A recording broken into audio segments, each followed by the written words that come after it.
Loksatta Thane shopping फेस्टिवलमध्ये सहभागी असलेल्या आर.के. बाजार शॉपमधून ₹300 किंवा त्यापेक्षा अधिक किंमतीची खरेदी करा. शॉपमधून दिले गेलेले कूपन पूर्ण भरून उपलब्ध असलेल्या ड्रॉप बॉक्समध्ये टाका. तुमच्यासाठी यात्रा, सोन्याची नाणी, गिफ्ट वाउचर्स आणि आकर्षक बक्षिसं जिंकण्याची संधी. कल्याण डोंबिवलीत होणार प्लॅस्टिक रिसायकलिंग वॉरियर स्पर्धा. आतापर्यंत 50 शाळा घेणार सहभाग. पुसमाचे अध्यक्ष Saint Joseph, director Archana Rodrigues, पुसमाचे मान्यवर तसेच आर्य ग्लोबल ग्रुपचे डायरेक्टर डॉक्टर नीलम मलिक यांच्या पुढाकारानेच आजच्या या कार्यक्रमाची मुहूर्तमेढ रोवली गेली. कल्याण डोंबिवली शहरात 3 फेब्रुवारीपासून प्लॅस्टिक रिसायकलिंग वॉरियर स्पर्धेला सुरुवात होत असून ही स्पर्धा 3 मार्चपर्यंत होणार आहे. कल्याण डोंबिवली शहरातील 50 शाळा या स्पर्धेत सहभागी होणार असून विजेत्या शाळेला बक्षीस दिले जाणार आहे.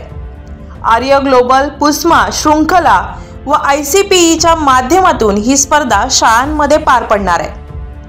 कल्याण पूर्वेतील सेंट मेरीज शाळेत शुक्रवारी सहभाग घेणाऱ्या शाळेतील शिक्षकांसाठी या संदर्भात ट्रेनिंग सेशन आयोजित करण्यात आलं होतं. यामध्ये उपस्थित शिक्षकांना प्लॅस्टिक बाबत विशेष माहिती देण्यात आली.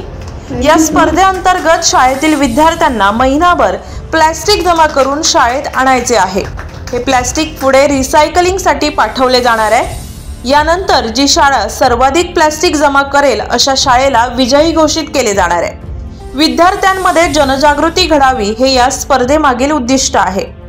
या प्रसंगी कल्याण डोंबिवली महानगरपालिकेचे घनकचरा विभागाचे उपायुक्त Atul Patil, Arya Global group director Neelam Malik, Saint Mary's शाळेच्या Vinda Bhuskute, CEO programme coordinator, Saint Joseph शाळेच्या अर्चना रॉड्रिग्स व इतर शिक्षक उपस्थित होते. Arya Global group director doctor Neelam Malik, Saint Mary's शाळेच्या Vinda Bhuskute, CEO programme coordinator principal Divya Borse, Saint Joseph शाळेच्या अर्चना रॉड्रिग्स, शृंखलाच्या अस्मिताजी, ICPEचे सुधीरजी खुराना व इतर शाळांचे शिक्षक उपस्थित होते आणि 35 शाळांचे कोऑर्डिनेटर शिक्षक उपस्थित होते.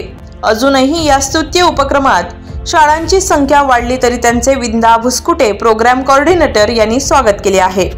सगळ्यात महत्त्वाचं म्हणजे की आत्ता प्लॅस्टिक पूर्ण मोडीत काढा किंवा ते चांगलं नाही आहे, वापरू नका, आरोग्याला त्यापासून धोका आहे, असं जे प्रत्येक वेळेस ऐकण्यात येतं आहे आणि एक प्रकारचा धाक सर्वसामान्य जनतेमध्ये, मुलांमध्ये तो झालेला आहे. तर आजचं जे काही आम्ही प्लॅस्टिक रिसायकलिंग वॉरियर म्हणून जे प्रोजेक्ट हाती घेतलेला आहे त्यामध्ये त्यांनी आजच्या सेमिनारमध्ये असं सांगितलेलं आहे की बाबा प्लॅस्टिक घ्या पण ते कशा पद्धतीने वापरा, ते रिसायकलिंग होऊ शकतं. एकदम तुम्ही प्लॅस्टिक बंद करा असं एकदम तुम्ही करू शकत नाही. सगळ्यात महत्त्वाचं म्हणजे प्लॅस्टिकचे प्रकार आणि त्याचं रिसायकलिंग करण्याचं प्रोसेस ही पण अतिशय वेगवेगळ्या पद्धतीने त्यांनी सांगितली.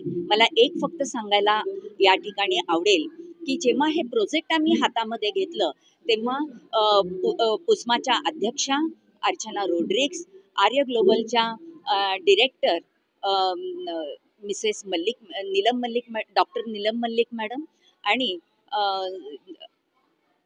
शृंखलाच्या अस्मिता मॅडम आणि सुधीरजी, हे सगळ्यांनी हे प्रोजेक्ट उचलून धरलं आणि या प्रोजेक्टला KDMCचे घनकचरा विभागाचे उपायुक्त अतुल पाटील हे सुद्धा या ठिकाणी मुख्य अतिथी म्हणून आले होते.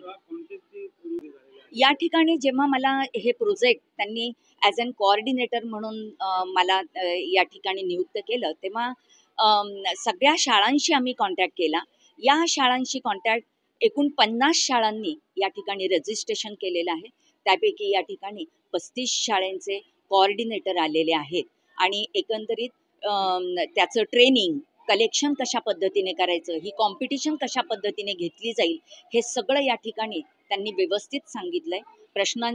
ज्या काही शंका होत्या त्याचंही निरसन या ठिकाणी केलं गेलं आहे आणि मला असं वाटतं की 3 फेब्रुवारी ते 3 मार्च या ठिकाणी या 50 शाळा भाग घेतलेला आहे आणि त्या व्यवस्थित याच्यामध्ये आपलं प्लॅस्टिक कलेक्शनचं कर्तृत्व करून दाखवतो. जो देशापुढे आत्ता ज्वलंत प्रश्न आहे पर्यावरणाचा, त्यातलाच हा एक भाग आहे. कारण की निसर्गनिर्मित सगळ्याच गोष्टी डिझॉल्व्ह होऊ शकतात, पण मानवाने निर्माण केलेलं हे जे काही प्लॅस्टिक आहे त्याला एक पर्टिक्युलर प्रोसेस आहे आणि ती प्रोसेस लहानपणापासून ते मोठ्या व्यक्तींपर्यंत समजून घेणं फार आवश्यक आहे. तेव्हाच हे प्लॅस्टिक आपल्याला वरदान म्हणून ठरू शकणार आहे. मेट्रिक टन्स बरोबर आहे, पण किती मेट्रिक टन? मेट्रिक टन मध्ये होतं, पण किती मेट्रिक टन तयार होत असेल? किती वाटतं अंदाजे? काही फिगर सांगू शकतो आपण? 10, 15, 20, 25 काही किती वाटतं तयार होतं? 70 मेट्रिक टन, 100 मेट्रिक टन. अजून काय फिगर कोणाची? आपल्याकडे जवळजवळ 750 ते 800 मेट्रिक टन, म्हणजे 7,50,000 किलो ते 8 लाख किलो. मॅडमना अनुभव आहे चांगला, त्यामुळे त्यांनी त्या सांगितल्या फिगर. हा आत्ताची ही जनरेशनची स्टेज आहे आपली, की एवढा आपण जनरेट करतोय. विषय हे का महत्वाचे आहेत? कारण हे सगळे विषय आपल्याशी निगडीत आहे, आपल्या आसपासच्या पर्यावरणाशी, आपल्याशी, आपल्या येणाऱ्या भावी पिढींशी, जे आपल्या घरात आता वयोवृद्ध आहेत त्या सगळ्याशी निगडीत हा विषय आहे. आणि हा विषय जर आता नाही सॉल्व्ह झाला तर जसे आता काही वेळ प्राणी एक्सटिंक्ट व्हायला लागले त्या पृथ्वी तलावर, अशी एक स्टेज आहे की माणसाला राहणं अवघड होणार आहे. शरद शिंदे, आदिराज मीडिया, कल्याण.